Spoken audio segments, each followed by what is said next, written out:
آگے فرما فلا تغفر اللہ فی ذمتہ، آقا علیہ الصلوۃ والسلام آپ کی ذات اقدس نے یہ ارشاد فرمایا ہے کہ جس شخص نے ہماری نماز کی طرح نماز پڑھی، یعنی جس طرح میں نے تمہیں نماز پڑھنا سکھائی ہے، بخاری شریف کے اندر آتا ہے نا کہ آقا علیہ الصلوۃ والسلام کی ذات اقدس نے فرمایا صلو کما رأیتمونی اصلی، تم اس طرح نماز پڑھو کہ جس طرح نماز میں پڑھتا ہوں۔ تو یعنی یہ جو نماز مشروع نماز ہے، اس انداز کے اندر، اس انداز کے ساتھ جو بندہ نماز پڑھتا ہے، واستقبل قبلتنا، اور جو ہمارا قبلہ کعبہ شریف اس کی طرف دیکھ کر نماز پڑھتا ہے، وَأَكَلَ ذَبِيحَتَنَا، اور اسی طریقے سے ہمارا ذبیحہ کھاتا ہے، یعنی ہم جو کچھ ذبح کرتے ہیں حلال جانوروں میں سے وہ کھاتا ہے، فَذَلِكَ الْمُسْلِمُ، فرمایا ایسا بندہ کیا ہے؟ ایسا بندہ مسلمان ہے۔ پھر آگے فرمایا الذی لہ ذمۃ اللہ و ذمۃ رسولہ، فرمایا ایسا بندہ اللہ تعالیٰ کے ضمن میں ہے اور رسول پاک صلی اللہ تعالیٰ علیہ وآلہ وسلم کے ذمہ ہے۔ ایسے بندے کے اوپر ذمہ ہے کس کا؟ اللہ تعالیٰ کا بھی اور اللہ تعالیٰ کے رسول کا بھی صلی اللہ تعالیٰ علیہ وآلہ وسلم۔ تو آقا علیہ الصلوۃ والسلام نے فرمایا فلا تغفر اللہ فی ذمتی، ایسے بندے کا ذمہ تم کبھی بھی نہ توڑنا۔ ذمہ کا سادہ سا مطلب یہ یاد رکھنا کہ لغت کے اندر زمام بالکسر، اس کا معنی ہوتا ہے عید، امان، ضمانت، حرمت، حق۔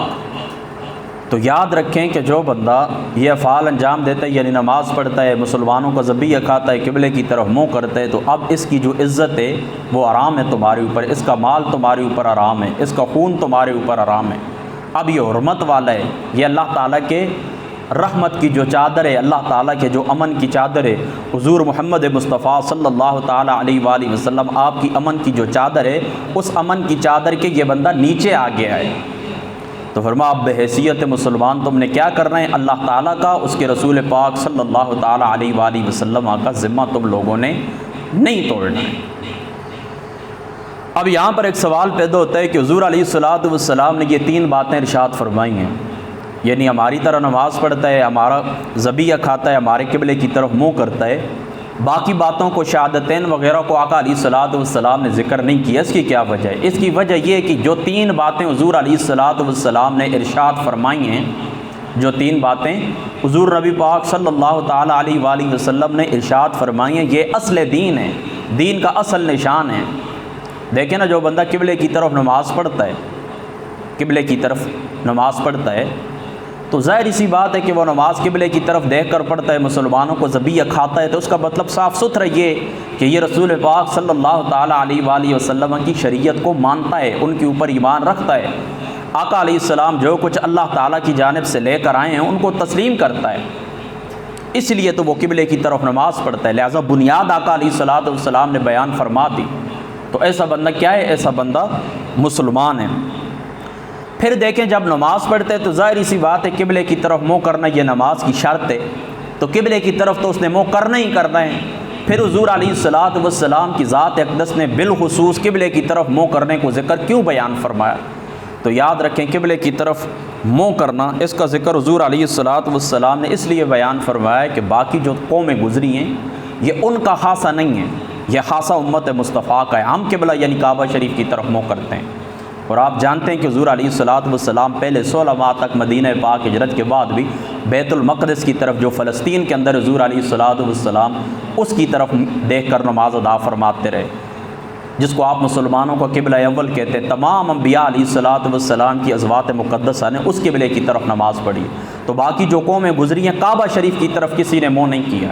تو اس اہمیت کے پیش نظر، اس خاصے کے پیش نظر کہ یہ امت مصطفیٰ صلی اللہ تعالیٰ علیہ وآلہ وسلم کا خاصہ ہے، حضور علیہ الصلوۃ والسلام کی ذات اقدس نے بالخصوص قبلہ شریف کو ذکر کی۔ یہ امت مصطفیٰ کا خاصہ ہے۔ یہودی نصرانی جو گزری ہیں پچھلی قومیں، انہوں نے قبلے کی طرف منہ نہیں کیا، کعبہ شریف کی طرف منہ نہیں کیا۔